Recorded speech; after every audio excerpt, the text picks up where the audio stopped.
All eyes are on the Manhattan grand jury as we await a possible indictment of Donald Trump, which would make him the first president in American history to face criminal charges. Trump's allies in the right-wing media have been in hysterics over the news, and Trump himself used a rally this weekend to attack the district attorney investigating him. Trump also warned that if he's arrested, there will be, quote, death and destruction, which is, to use the words of George Washington, not cool, dude. For more on this, it's time for a closer look. Okay, so we were just on hiatus for a week, and the whole time I was stressed out because when news breaks while I'm on vacation, no one else in my life will listen to me. My kids are the age where if it's not about Paw Patrol, they don't want to hear it. This show is my only outlet. When we're on break, my only other option for conversations about the news is to call one of those phone sex hotlines and tell them, no, I just want to talk about Trump getting arrested. And then when it comes time to pay for the phone sex line, I use a check from the appropriate bank account because I don't want to end up like Donald Trump. Normally, hiatus is supposed to be a vacation from the news, but I spent the entire week scrolling on my phone, waiting to see a picture of Trump getting hauled out of Mar-a-Lago in handcuffs, mainly because I think his arms are too inflexible to reach that far behind his back.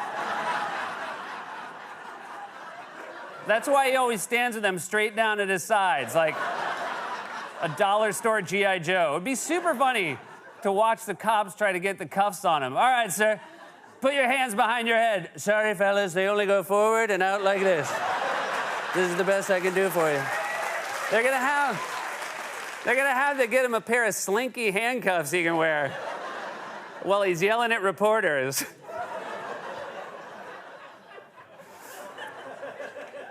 It's fun for a girl and a boy. But here we are. We're back, and once again, we're all on Trump indictment watch. It could happen at any moment, or knowing Trump's luck, maybe never. Somehow Trump always escapes accountability. At this point, I wouldn't be surprised if Merrick Garland just put himself in jail. Merrick, why? I don't know. It just seemed easier.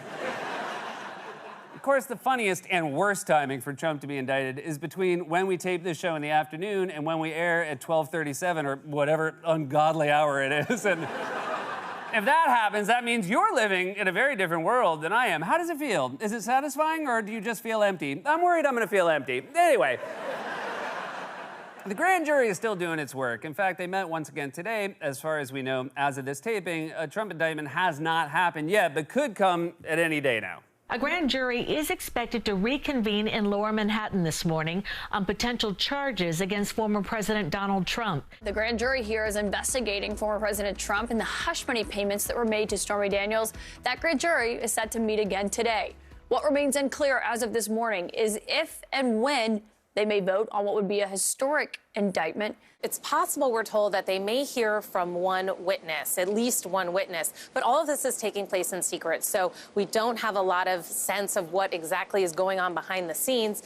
This process is normally secretive. This is a normal course of events, but there's just such a big spotlight on this as we wait to see whether District Attorney Alvin Bragg will move forward and ask this grand jury to indict the former president. Look, I'm not a prosecutor, but how many more witnesses do they need to hear from? Are they also interviewing the groundskeeper at the golf course where Trump and Stormy met? Yeah, I was reseeding the grass on the 9th hole when Mr. Trump came over, dropped his ball in the cup, screamed, "That's a hole in one." Then he winked at me and said, "Let's keep this between us, Rusty." Which I should note is not my name. Then his phone rang and he said, "I gotta take this. It's an adult film star I'm gonna go have sex with." As far as criminal cases go, this one seems pretty open and shut to me. We have testimony from Trump's ex-fixer, who already went to jail for the same crime. We have a physical copy of the check itself, which we know is Trump's because it has that signature on it that looks like he's drawing on the deck of a fishing trawler trapped in a hurricane. This is what the waves look like. Trump's signature looks like they did an EKG while he was having sex with Stormy Daniels. I mean, it wouldn't be that long. It would probably look more like this. Not sure that was worth $130K. And then, of course, we have that infamous clip of Trump's own lawyer at the time, Rudy Giuliani, admitting to Fox host Sean Hannity exactly what Trump is being accused of. And in case you don't remember, well, here it is again. That money was not campaign money. Sorry, I'm giving you a fact now that you don't know. It's not campaign money. No campaign finance violation. So they funneled it through the law firm. Funneled through the law firm, and the president repaid it. Oh, I didn't know he did. Yep. There's no campaign finance law. Zero. So the president. Just like Sean. So this decision was made by. Everybody was nervous about this from the very beginning. I wasn't. I knew how much money Donald Trump put into that campaign. I said, 130,000. He's going to do a couple of checks for 130,000. When I heard Cohen's retainer of 35,000, when he was doing no work for the president, I said, well, that's how he's repaying. That's how he's repaying it, with a little profit and a little margin for paying taxes for Michael. Yeah, that's the crime, you doink.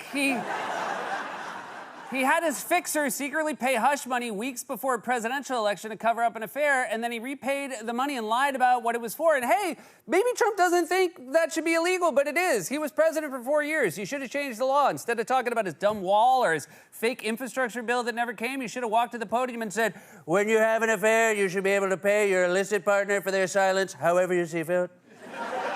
Which is why today I'm signing the Paying Off Rights Now bill, AKA the porn bill. That happened by accident. It happened by accident. I came up with a name first, and then they showed me the acronym. I was shocked. The acronyms will always get you. Of course, the best part of that clip has always been Hannity's reaction. Funneled through a law firm, and the president repaid it. Oh, I didn't know he did. Yeah. That's how you know something is actually news, when a Fox host their pants like that. Can you imagine Walter Cronkite reacting to major news that way? We have a bulletin from our Washington bureau. The president's lawyer has just admitted that he paid hush money to an adult film star. Well, me. Also, again, I'm no lawyer, but generally speaking, if you're using money for something above board, you never have to funnel it.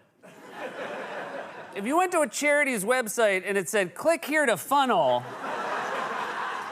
you probably wouldn't.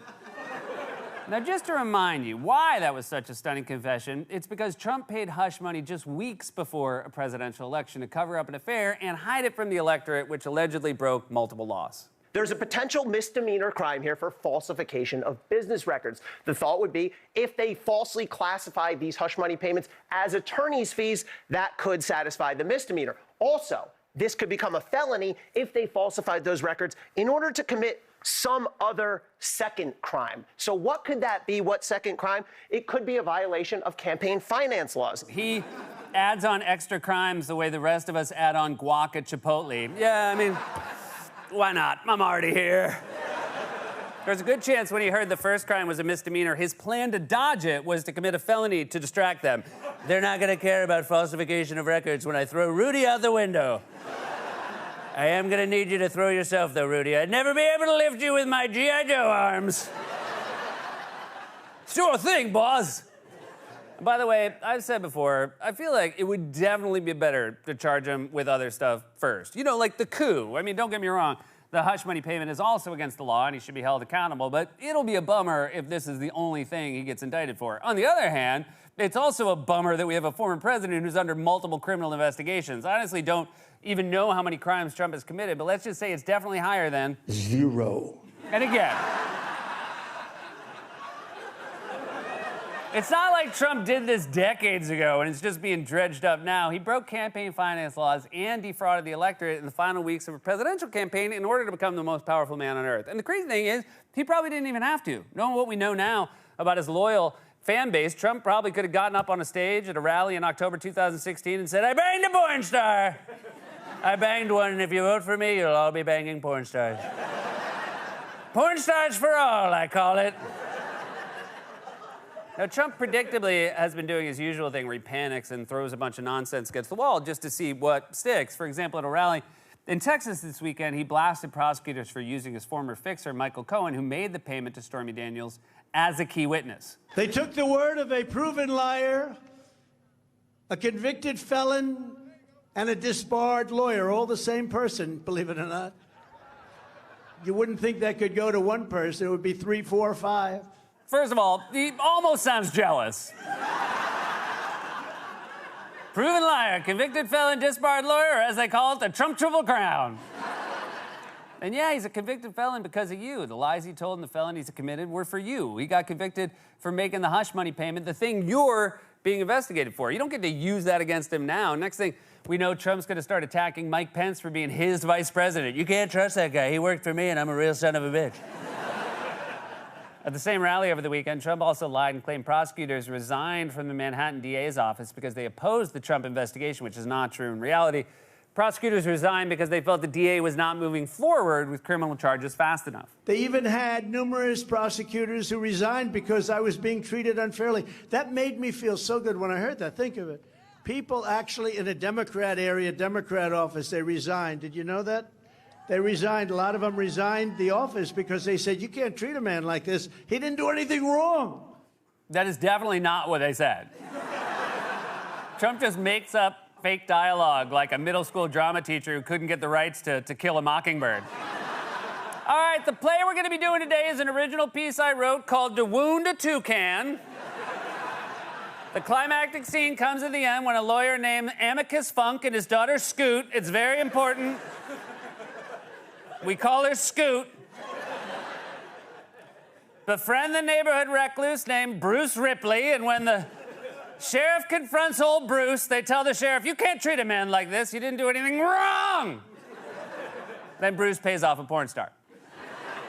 It also won't surprise you to learn that Trump has been trying to menace everyone into backing down by essentially threatening violence. On Friday, he warned that there would be, quote, death and destruction if he was indicted, which is dangerous and unhinged, of course, but also, I'm not so sure, because when Trump first claimed he was about to be arrested and told his supporters to take to the streets in his defense, the turnout was, well, it was underwhelming. Despite Trump's calls on social media to protest, demonstrations across New York barely brought out 100 people, and crowds dissipated as the day went on. Take a live look behind me right now. You can see a handful of supporters are here on behalf of former President Trump. Oh, I'm sorry, those aren't protests, those are tourists. It's Midtown Manhattan. I've seen bachelorette parties larger than that. And louder than that. You know, some people live in this city, ladies. Seriously, it doesn't count as a protest if you're outnumbered by the Times Square Elmos. So we don't know what's going to happen, but I'll tell you one thing we do know for sure. The only source of information we definitely can't trust is Donald Trump himself. First, he said he was going to be arrested last Tuesday, which didn't happen. Now he's apparently claiming the case has been dropped. We get new information this morning from our Washington bureau on the plane with Trump last night. Asked about the Manhattan DA's investigation, he said, I think they've already dropped the case from what I understand. I think it's been dropped, but I believe that if anything ever happened with the case, it's a fake case. It's just a fake case. So in 1 week, he went from saying he's about to be arrested to telling his supporters to take to the streets, threatening death and destruction, to saying the case has been dropped. He talks about getting arrested like he's choosing between chicken and fish at a wedding. I'll have the chicken. No, wait, I'll have the fish. Never mind, I'll have the chicken. If I have the fish, there's going to be some death and destruction in the bathroom. If you know what I mean. You all knew exactly what I meant? I shouldn't have been. Okay. And of course, it's not just Trump who's been freaking out, but his toadies over on Fox News. You know, the same network where all the hosts were texting behind his back about how much he sucks? Well, they spent the last week pretending to be mad about the possibility that Trump might finally be held accountable for his crimes. They better not put my president in prison. He represents 74 million Americans. And if he's the nominee, you're putting 74 million votes in prison. Settlements like this, whatever you think of them, are common, both among famous people, celebrities, and in corporate America. The result is usually known as an NDA, a non-disclosure agreement. In this case, you can believe whatever side you want to believe, but paying people not to talk about things, hush money, is ordinary in modern America. Well, you know, years back, famously or infamously, a well-known New York judge said, in New York, you can indict a ham sandwich. So that's what Alvin Bragg may be doing. He may be indicting a ham sandwich. Well, especially if the ham sandwich is named Trump. You know, in every other parallel universe but this one, Donald Trump's nickname is Ham Sandwich. This is the only timeline where he made $1 billion and got elected president. Everywhere else in the cosmos, Trump's walking around Queens with a broom offering to sweep your sidewalk for loose change while people mutter, oh, look at that ham sandwich. It's just sad.